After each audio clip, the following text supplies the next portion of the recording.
Welcome to our 37th episode of Two Tankers and a Cat. We're your host. I'm Charlie. And this is Russell. Well, Russell, we've got a pretty good episode. You know, I hate to say it. People are going to say, wait a minute, this isn't a tank. And I'm like, well, yeah, it's a half track. We're going to be talking about the SD.KFZ.251. There was other German half tracks, but this is the one usually people connect with when they think of the German World War II Panzer-Grenadiere forces and stuff like that. But before we get started on that, do you want to talk about this little letter that we got from New Zealand from our good friend? Yeah, I do. We received a card, a pretty neat card at that, from Tony, our friend in New Zealand. He wanted to give us a little donation to go towards our show, and he sent us some cash straight from New Zealand. And he wrote in there, he says, I feel like an old grandmother sending, Christmas money in a card. Yeah. Yeah. So, what if he didn't tell his wife he sent money? Oh, no. She's going to be listening. Yeah. Well, you know what? She doesn't think we're talking about him anyway. I know. That's true. That is true. But anyway, Tony, thanks for being a great friend out there. Really appreciate the support. And like I said, we're going to be talking about the Panzer-Grenadiere. But we'll also cover I kill all these German names. The Waffen 40, which was a SD.KFZ.251. It was one of their variants. It combined a vehicle. How do I say this? They put kind of like Katyusha rockets on it.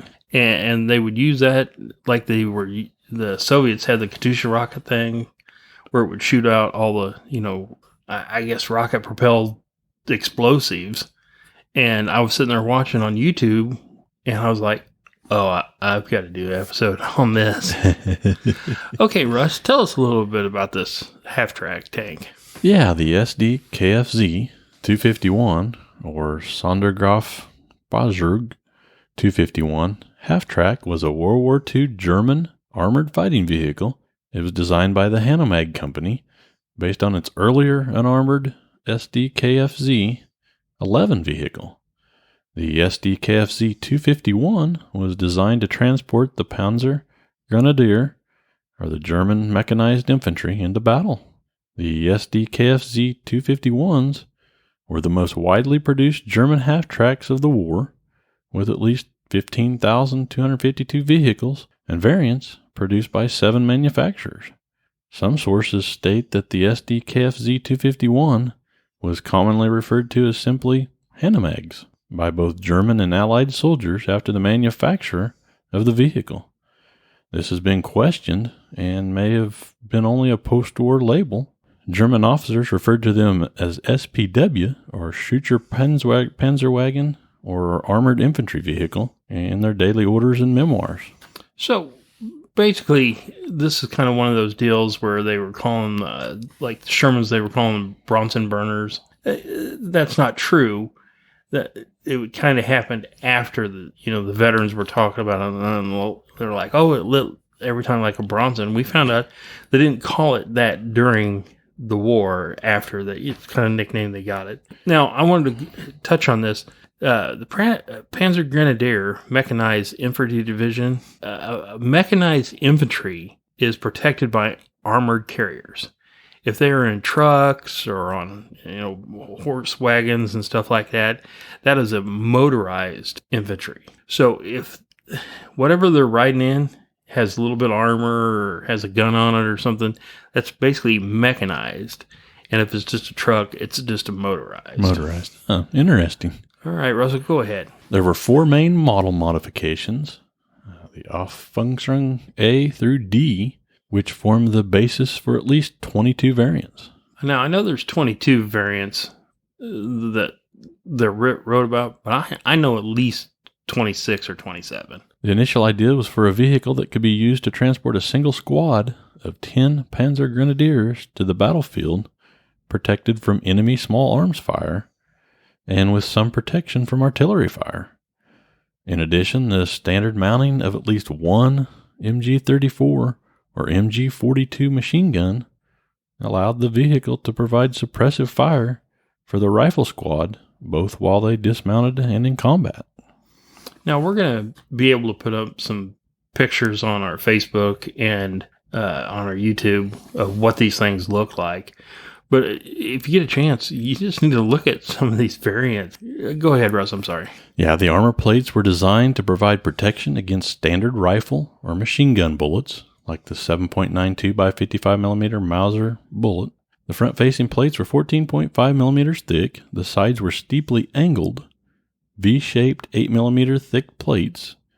And this level of protection provided protection against normal, non-tungsten rifle, AP rounds, which could pierce about 8 millimeters of vertical armor. So they've got a half-track that holds 10 guys that are fully armored, ready to go. They've got some artillery protection. It's a quick-moving force, and they're using the machine guns to suppress until they get in position, and if they ran into the thick of it, the guys could bail out over the sides or in the back and, get into the fight. The pretty sound, half-track. Positive aspects of the open top included greater situational awareness and faster egress by the infantry, as well as the ability to throw grenades and fire over the top of the fighting compartment as necessary while remaining under good horizontal cover. The downside, as with all armored personnel carriers of the era, was a major vulnerability to all types of plunging fire. This included indirect fire from mortars and field artillery, as well as small arms fire from higher elevated positions, which included lobbed hand grenades, Molotov cocktails, and strafing by enemy aircraft. That's the downside. But anytime you have an open-top vehicle like that, sure, that's a risk you have going on.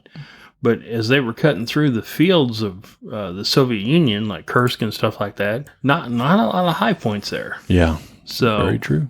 Well, like I said, I know at least 25, 26, 27 of these different field-modified variants. Various field-modified variants also existed during World War II. This was a kit for installing an armored map table in place on the Ford MG-34 mount in use in 1941. One interesting variant was made at the closing stages of the war when the German forces removed the armored bodies of the damaged SD.KFZ.251s. Let's just call them 251s after this. Yeah. Yeah, a little easier. And installed them on light truck chassis, resulting in a wheeled variant of the 251. At least two of these were made in this way, judging by their number plates. So they had their set variants, but then they were field modifying a lot of these, putting, map tables and everything else into them. Okay, Russell. And that probably happened a lot too. I mean, field modifications. You look at all these tanks that we've done in the past, almost all of them had variants. Yeah. But this is taking what they had and trying to do what they needed in the field. Sure. So, that's why they call them field modifications. Yeah. Okay, Russell, I'm sorry, go ahead. The first two models, the Ossif A and B, were produced in small numbers from 1939. Ossif A and B models can be identified by the structure of the nose armor, which comprised two trapezoidal armor panels, the lower of which had an engine cooling vent. The B model, which began production in 1940, eliminated the fighting compartment's side vision slits. The C model, which started production in mid-1942, featured a simplified hexagonal-shaped forward armored plate for the engine. Models A through C had rear doors that bulged out. The C model had a large production run, but was quite complex to build, involving many angled plates. From early 1943, the D model was developed with the purpose of halving the number of angled body plates, simplifying the design and thus speeding up the production. D models can be easily recognized by their single-piece sloping rear with flat doors. Now, one of the weird things is, again, how much, World War II videos that I watch, and the guy was showing how to drive one. They'd actually restored one, and it's a Drive a Tank in Texas. I think it's like driveatank.com. Yeah. We've got to go down there and see that. No, we need to get back down there. They restored one of these 251s, and he's like, okay, here's the deal. This is your gas, this is your brake, this is your clutch. It's got your normal steering wheel to turn the tires, but they had 2 levers on the side, and if you wanted to go left, you would turn and then pull the lever like you would on a bulldozer or a tank, and it would turn, and that would act as like a power steering thing. He was saying in there that if you tried to turn it without pulling on the lever to go left or right, you got quite a workout. You had to sit there and just turn and turn. But if you sit there and just turned it real easy and pulling on the lever, it was like power steering. Wow. Pretty neat mechanism. German engineering, brother. It is. The standard personnel carrier version was equipped with a 7.92 millimeter MG-34 or MG-42 machine gun mounted at the front of the open compartment above and behind the driver. A second machine gun could be mounted at the rear on an anti-aircraft mount. So when you look at pictures of these things, they've got the machine gun up front, and then they've got like an anti-aircraft mount on the very, very back. Imagine these guys, 10 in the vehicle, one at the front gun, one at the anti-aircraft gun, and one of those Russian dive bombers are coming in. They're setting their machine gun in that from the top. Sure. So, not a lot of protection against, but at least you're shooting at something. At least they've got some. Yeah, they've got some protection. You know what? Even if I was with a rifle, I'd be shooting. Still be shooting. I'm like, man, I got to get this thing out of here before I get strafed. Hoping for the lucky shot. No doubt. Variants were produced for specialized purposes, including with anti-aircraft guns, light howitzers, anti-tank guns, and mortars, or even large ungilded artillery rockets, as well as a version with an infrared searchlight used to spot potential targets for associated Panther tanks equipped with infrared detectors. Now, here's the funny thing that I found out about these, and this is kind of... People are going, oh, no, they didn't have infrared. That's what I was getting ready to say. That's something new to me in World War II. They did. They had these infrared. So what they were doing is they were using these 251s to support these Panthers at night, but it had this huge infrared spotlight, and it would go across, and when it would see a tank, it would light it up. And then the Panthers equipped with infrared sights, they would get on target and shoot these things at night. Wow, that's incredible. So a lot of these Soviets and even the Western forces were like, wait a minute, why are we getting killed at night? We can't see what's going on. Yeah, exactly. Yeah, if anybody's got any more information about infrared being used in World War II, definitely send us a link. Yes. We might have to give Ed Webster or Craig Moore, one of those guys, a call and say, hey, what do you know about this World War II infrared? Yeah. But that's why I love the history of this tanks. Oh, yeah. I had no clue that there was infrared in World War II. Yeah. And you talk to people, and they're like, you're crazy. And I'm like, I researched this a little bit. They even had infrared, this big infrared scope with a light on it, for their machine guns. Wow. There'd be guys out there with sights and everything and had this thing, and they'd waiting for infrared to light something up and machine gun it. Incredible. So, a little bit more than we had, I guess. Definitely more than the Soviets had. True. A strong design feature of the 251 was the large track area with the characteristic slack track design with no return rollers for the upper run of track. The 251 also had the Schachtelwerk system of overlapping and interleaved main road wheels common to virtually all German half-tracks of the period. This lowered the ground pressure and provided better traction at the cost of much greater complexity and maintenance. The 251 also had tank steering, whereby the normal steering wheel moved the front wheels, but after more turning of the steering wheel, the tracks are braked to cause turning, like on a tank. Yeah. That's what you were talking about a while ago, yeah. Well, and that just goes to prove it's got tracks, so we can talk about it, two tankers. Sure, yeah. However, the interleaved and overlapping main road wheels shared a major problem with the Tiger I and Panther tanks that also used such road wheel configurations. In muddy or winter weather conditions, such as those during a mud season or the winter conditions. Accumulated mud and snow could freeze solid between the road wheels, immobilizing the vehicle. I understand if you don't understand the overlapping wheels. Our best advice is go look at a picture of a Tiger tank's wheels. Sure.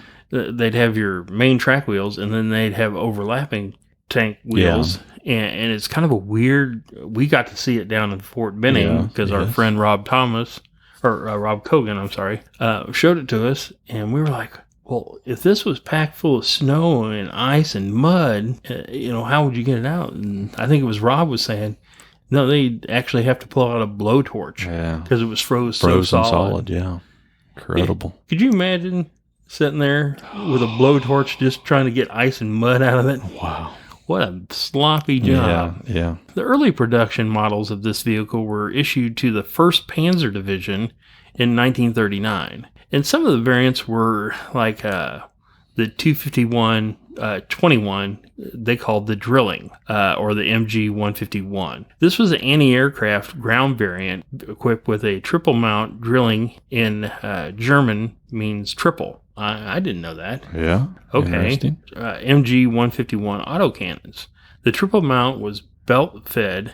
The inner gun received 400 rounds, the outer 250. The mount itself was derived from a naval type bolted on the floor just after the transmission housing. The 251/1 rocket launcher, or the walking Stuka, was equipped with 6 side-mounted frames for launching 280 millimeter or 320 millimeter rockets. That 320 millimeter rocket, equipped with 6 of these things on the side? Yeah, side-mounted. So they're driving out, and I said Katyusha rockets. It's actually the Stuka. So they're firing these things, whoosh, whoosh, whoosh, and exploding all over. Incredible sight. That's a pretty good idea. Yeah, it is. Did they have any flame variants? We always talk about flamethrowers and flame tanks. Did they have a flame tank variant of this? Yeah, the 251/16. It was actually a flamethrower variant. The next version was the 251-17, or the Ossoff C Schützenpanzerwagen.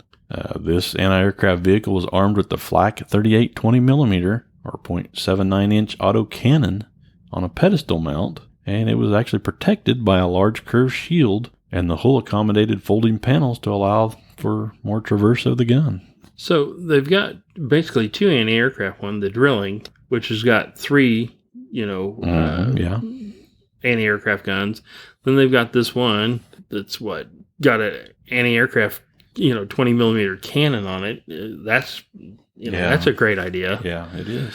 But one of my favorites that I saw the picture of was the 251-2, and it had an 81 millimeter mortar carrier. Holy cow. The carrier carried 66 rounds for this, mortar. A base plate was also stored so that the mortar could be offloaded and used. Let's say they had to go get more ammo or something like that. They could unload this, put it in a fixed position, start firing rounds out of it, and then they could go back and do what they had to, and then come back. Incredible. But so they could actually take it off of the 251 and use it outside of that. Wow. But it would take 10 guys to take that 81 millimeter mortar off. Yeah. I know the 251-9, they called it Stummel. The Stummel, yeah. And it was a standard self-propelled gun variant, also called the Kanonenwagen, was equipped with a short-barreled 75 millimeter or 2.95 inch howitzer. She used the same mounting as the Stug 3. It was nicknamed the Stummel, which is translated from German to the stump, and committed in great numbers on the Eastern Front. First ordered in March of 1942 specifications, they delivered 2 prototypes in June and tested in Russia. A first batch of 150 of these vehicles was delivered during the following months based on the Ossoff C chassis. By late 1944, a major modification included a revised modular higher gun mount with a coaxial machine gun 42 for close defense. Here they put this artillery, basically SPG 75, same gun that's on the Stug 3, and they're using it on a half track. Yeah. They're just pretty much using anything they can mount to this thing, man. It's incredible. Very versatile vehicle. One thing I'm finding about the World War II is it seemed like the Germans were always trying to play catch up. Yeah, true. Like they were moving faster than the stuff that they needed in the field. Yeah. So they're like, holy smokes, we need some of these SPGs out here. Put them on a half track. We need some of these mortars out here. We'll put it on a half track. We need anti-aircraft guns. I'll put it on a half track. Yeah. Yeah, the next variant we'll talk about is the 251/20. It had a long-range infrared illuminated version and operating with the Panzer V Panthers during night attacks on the Western Front in 1944 to 1945. It actually consisted of a 60-centimeter telescopic sight, designated the 1221, and a viewing machine, which was designated the 1251, and around 60 UHUs were built to assist Sperber formation of 6 Panthers each. Some were also deployed in Hungary in 1945. In 1944, 1945, they came out with these long-range infrared versions. It's just incredible. I had no idea. And they're sitting there using these Panther, to do this. Yeah. And they even deployed them in Hungary in 1945. That's pretty cool stuff. Wow. Now, that's probably some stuff I'll probably go back and do some research on, too, just to see how widely used it was. We're only touching on a few variants. Yeah. There's at least 25, and we're just picking out the cool ones that we thought. Yeah. I know they had a couple of anti-tank ones. Tell me about those. Yeah, the 251/22 variant was one of the best anti-tank support vehicles, and it was fitted with a high-velocity PaK-40 L-46 or L-48, and these were heavily used as the operations turned into defensive actions. The range of the gun allowed the vehicle to be relatively safe from well-camouflaged prearranged positions. However, the chassis was never designed to cope with the extra weight nor the blast shock and recoil, which triggered many mechanical breakdowns and excessive structural fatigue. Nevertheless, in December 1944, Hitler gave this version top priority. The mount comprised of 2 H-shaped beams welded in the floor on the middle of the rear compartment. The shield was modified with trimmed angles, and the platform is made of flat triangular plates holding in place the original gun cradle. The driver sat on the left, aiming with the standard PaK-40 optics. Traverse was 18 and 19 degrees, and elevation ranged from -3 to +22 degrees. 22 rounds of HE and AP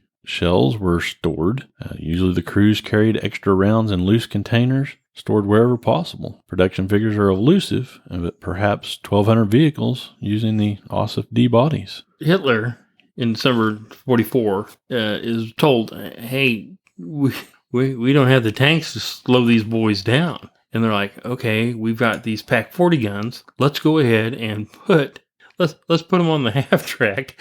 Man, they really worked this half track. I know. And like I said, they'd fire the rounds and it would, pop the brakes and break the tracks and do all sorts of structural damage. Yeah, the half track wasn't designed for that much force. But he's like, oh, okay, we're going to need at least 1,200 of these. So instead of just simply taking 10 guys to the field, now they're using it as anti-tank, tank destroyer. Just an amazing stuff. Yes. What else did they have? Yeah, the 251/23 variant. It was the main reconnaissance variant. It was fitted with a turret mounting similar to the one carried on the 234/1 armored car, and it actually housed a QF 20mm or 0.79-inch auto cannon. So let me get this straight.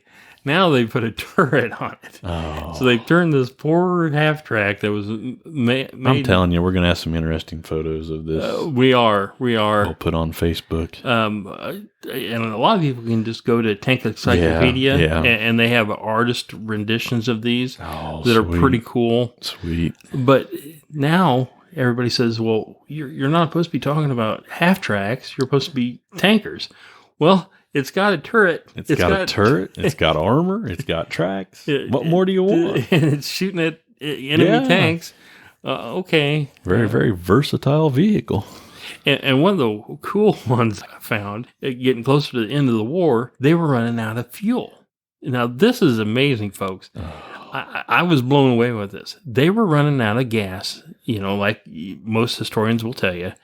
So they had this 251, and I'm going to kill this name, Panzer-Grenadiere wood-fueled drive training vehicle. So they were getting these 251s, and they were hooking up wood gas stations or a wood gas generator on the rear of the 251 half tracks, and they were using them as driving training vehicles. So they literally didn't have the gas to train these people how to drive these things and how to use them properly. So they put a big they put a wood gasifier on this thing to propel it. Yeah. Incredible. So you think about this, people. They're chopping wood and putting it in the back of this thing. Propelled by burning wood. Yeah. Cool stuff. I know we've talked about the amazing strides that they made in infrared and stuff like that, but now they're using wood to get their vehicles down the road. Yeah. What an incredible. I know. Oh, well, Russ, we're running a little low on gas. Let me chop up some wood here and pull over the side. Get out the axis, folks. Okay, Russ, we've had a really good time talking about these variants. But tell me my favorite part, the stats, just the standard 251 stats. Yeah, the 251 was in service between 1939 and 1945. It was used by Nazi Germany, the Kingdom of Romania, Kingdom of Hungary, the Italian Social Republic, the independent state of Croatia, the Czechoslovak Army, and the Yugoslav People's Army. Now, that's a lot of people that use this. It is. It was designed by the Hanomag Company, and it was manufactured by Hanomag, Adlerwerk, Horch, Skoda, and Borgwerk. Oh, so even Skoda got into it. Skoda got into it, too. So how much did one of these things cost back in the day? The unit cost was about 22,560 Reichmark. You know what? I can afford that. I know, yeah. I can afford that. If they'd go ahead and make me a new one, I'll even take the wood one. Heck yeah, the wood burner one, yeah. They built about 15,252 of the 251s. Wow. That's quite a bit for the Germans. Yeah, I know. The 251s weighed about 7.81 tons, or 8.61 short tons. The length of the vehicle was 5.80 meters, or 19 feet long. They were 2.10 meters wide, or 6 foot 10 inches wide. And they stood about 1.75 meters high, or 5 feet 9 inches high. So what kind of crew? It had a crew of 2, which I would imagine the driver and the machine gunner, and it would hold up to 10 passengers. So basically, they got the driver with one of the guys up there manning the machine gun. Yeah, and the rear machine gun for anti-aircraft. They're like, oh, okay, that guy sees it coming down. Mm-hmm. He runs from the front of the thing to the back and starts shooting and telling everybody, get out. Get out. It had 6 to 14.5 millimeter armor, or that comes out to about 0.24 inches to 0.57 inches of armor. And we've already talked about the guns, the MG-34, the MG-42, one on the front, one on the back. Yes. So talk about the engine. The engine, it had one Maybach HL42 engine, had 6-cylinder petrol engine, put out about 99 horsepower. All right, so 99 horsepower. Yeah. You know what? For that time of that period of the time, it's not okay. So they had to find probably a common engine since they manufactured that many of these things. They had to. Well, let's face it, Chrysler and Ford ain't going to be making engines the same. No. And it had a power weight ratio to about 12.8 horsepower per ton. So it could also pull. Because I know it had a trailer hitch in the back, so it could pull extra ammo and sweet, the 88s, anti-tank guns, or other artillery they could tow. Wow, this thing was pretty versatile. I know, it is. Okay, go ahead with the suspension. Yeah, the suspension, it had an overlapping torsion bar or track, leaf spring wheels, operational range of about 300 kilometers or 186 miles. 186 miles. Incredible, really. That's actually pretty good. Yeah. and it had a speed of about 52.5 kilometers per hour or 32.5 miles per hour. Yeah, you know what? That's not a bad speed. No, really not. You got it loaded down with 10 guys, machine guns. They're all loaded down, and they're probably carrying or, pulling something along. At 32 miles an hour, yeah, okay. Incredible vehicle when you really think about it. I mean, a lot of different uses for it. The term Panzer-Grenadiere had been introduced in 1942 and was applied equally to the infantry component of the panzer divisions as well as the new divisions known as the Panzer-Grenadiere divisions. Most of the Heer's Panzer-Grenadiere divisions involved via upgrades from ordinary infantry divisions first to motorized, and we talked about motorized, that they were in trucks and mechanized and armored vehicles divisions, and then to the Panzer-Grenadiere divisions, retraining their numerical designations within the series of infantry divisions throughout the process. This included the 3rd and the 10th and the 14th and 15th. All these different divisions. Others, such as the Groepe Deutschland division, were built up over the course of the war by repeatedly augmenting the size of an elite regiment or battalion. The Waffen-SS also created several Panzer-Grenadier divisions by the same methods, or by creating new divisions from scratch later in the war. Because you remember we were talking about Feggerlein and all the rest of them in the defense of Berlin, and how they were trying to scrape people together and stuff like that to make these Panzer-Grenadier divisions. So a number of these Panzer-Grenadier divisions in both the Heer and Waffen-SS were upgraded to Panzer divisions as the war progressed. They're putting turrets on these things, and they're like, okay, we're going to go ahead and count this as a Panzer division. And they're like, no, this is a mechanized, division. Yeah. Panzer grins. No, now it's a Panzer. Mm. You know what? Yeah. You can paint a duck black, but it's still a duck. You can paint it green, it's still a duck. Yeah. However you paint it, it's still a duck. The Panzer-Grenadier divisions were organized as combined arms formations, usually with 6 battalions of truck-mounted infantry organized into either 2 or 3 regiments, a battalion of tanks, an ordinary division's complement of artillery, reconnaissance units, combat engineers, anti-tank and anti-aircraft artillery, and so forth.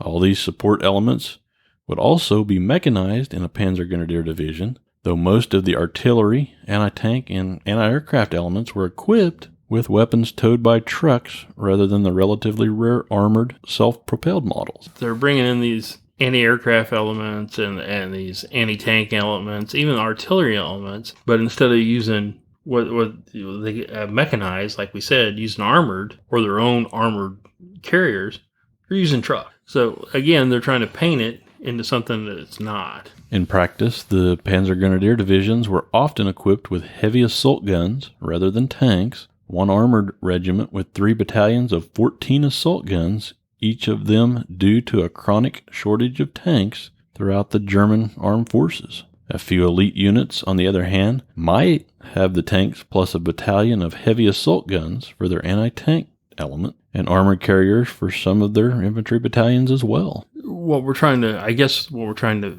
point out is they're piecing this stuff together to make it look good on paper. Sure. But it's not helping out in the field. No. If you promise the soldiers out there, you're going to have 14 of these King Tigers, and you show up with these half-tracks with a turret on it, maybe, if you're lucky. A welded-on turret with a mortar. or a mortar, you're like, where's our tank? Hey, It's got a turret. I know. It's got an anti-tank gun on it. So on paper, a Panzer-Grenadier division had 1 tank battalion less than a panzer division, but 2 more infantry battalions, and thus was almost as strong as a panzer division, especially on the defensive. Of 226 Panzer-Grenadier battalions in the whole German army, Luftwaffe, Waffen-SS, in September 1943, only 26 were equipped with armored half-tracks, or just over 11%. The rest were just trucks. You're saying it's a mechanized, but they were shortchanging their They're soldiers and army, yeah. Yeah, and they're lying, On paper, yeah. And when you're facing SS, generals and stuff like that, they're like, "Do we have the battalion? Yep. Does it have tanks in it? Well, yeah. It's got a turret. It's got Wow. They're like, wait a minute. You're lying to yourselves, and if you're lying to yourselves just to make you look good on paper, it's kind of like those guys that go out and get the black belt through mail order. Yeah. They're like, I took an online test and got my black belt in karate. I'm a ninja. Now you're going to have somebody show up on your doorstep and kick your ass because you're making fun of them. You know what? If you've got an online karate black belt, everybody here, everybody out there's listening. You feel free. Yes, I'll even give you his address. Thanks. That's my buddy. That's my best friend, people. We're having a little too much fun this episode. Well, tell us about the missions and concepts of the German Panzer-Grenadiers. In the German Army, Panzer-Grenadier act as mechanized infantry and escort for tanks and other armored fighting vehicles. According to the German Central Army Regulation, HDV 100/100, the state of 2000, the Panzer-Grenadier Truppe and their cooperation with other armored troops is characterized as following. The armored military forces consist of the Panzertruppe and the Panzer-Grenadier Truppe, and due to the mobility and protection offered by their armored fighting vehicles, the Panzer-Grenadier Truppe is especially suited for swift changes between mounted and dismounted combat to maintain the momentum of armored troops. The direct and close cooperation of the Panzertruppe and the Panzer-Grenadier Truppe is, next to cooperation with the combat support, mandatory to succeed. Their versatility and reactivity enables them to gain and maintain the initiative and bring about the decision. A Panzer-Grenadier battalion is characterized by the following aspects. The fighting of the battalion is characterized by the combination of fire and movement, attacking in conjunction with main battle tanks, swift changes between mounted and dismounted combat, close cooperation between mounted and dismounted forces, the particularly mobile combat.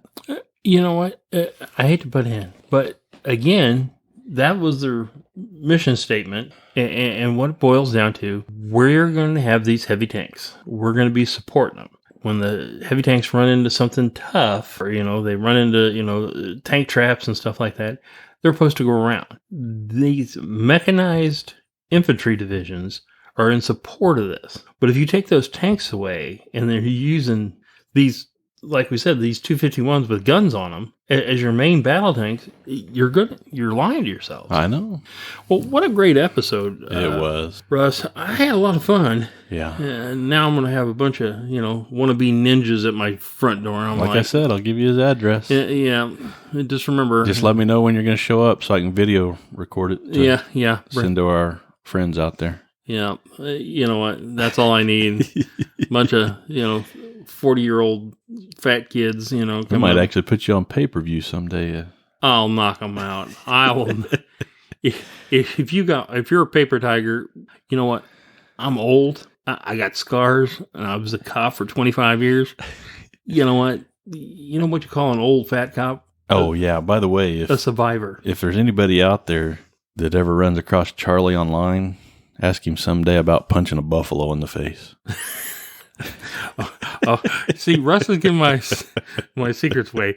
See, we were up in Utah, or no, Montana, wasn't it? Yeah. And I punched him up. Well, you know what? Just ask me about it. Yeah, just ask him. He'll tell you all about it. Because you're not allowed to punch buffalo. Let me rephrase that. At no point did I ever break the law. I wouldn't let him out of the car in Yellowstone. So. Yeah. We did not break the law by punching a buffalo in the face. Oh, the things we've seen and done. Oh, man. Hey, let's thank our Patreon users. Yes. Who do we have out? I know we got a couple of new people. Yeah, we've got a new patron. His name is Alejandro Martinez. Oh, I killed his name, and you just said it perfectly. I'm glad you did that. I had a little Spanish in school, so well, you can tell I have never had any German or anything else in school, but a little bit of Spanish. Not a lot of good Spanish tank names, but anyway. The only Spanish I get is the local Taco Bell. Oh, You know what? I Yo quiero Taco Bell or whatever it is. I was talking about Taco Bell, and one of our Australian viewers sent me a message and said, "What's a Taco Bell?" And I'm like, "Oh my God, you guys." Very, very fake Hispanic food. Very, very fake Hispanic food. Very fast foods. But at no point are we insulting Taco Bell because we eat there quite a bit. Yeah. It's wonderful. You should try it. And if you don't know, and if there's not one in your country, just make sure you're close to the toilet. Again, two tankers and a cat are not responsible for anything or any defamation that occurs to a corporate. We apologize. Oh, we're too PC. Andy Crow, I want to thank him, and Bjor Ben. Yeah. And my special girlfriend, Christy McCarty, she's still throwing our Patreon money to us. Yeah, thank you, Christy. Kevin Shin, who messaged me, he's in China right now. Oh, cool. And I'm like, the coronavirus, man. And he's like, I've got to go. It's my family. Oh, yeah. And I'm like, now there's a hero. Yeah, yeah. We got Mark Drake, and then who else? Odious Thero and your big buddy, Rick Schmidt, still supporting us. He calls me a scrub puppet. Oh.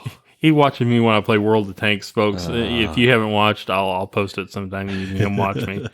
I'm a mess. Yeah. I'm a mess. Charlie's a mess in any way you describe him. But you can ask me about punching buffaloes. Which, again, we never did, and we never violated any laws. They'll be knocking on, the feds will be knocking on your door. That's a federal crime, too. Punching a buffalo. Yeah, don't punch a buffalo. Even though you might be the baddest guy, do not punch a buffalo. Well, what a great episode. I hope everybody had a good time. We really did, and we really thank you guys for supporting us and hanging out with us. Very much so. So this is Charlie. And this is Russell. As always, happy tanking, and have a great week.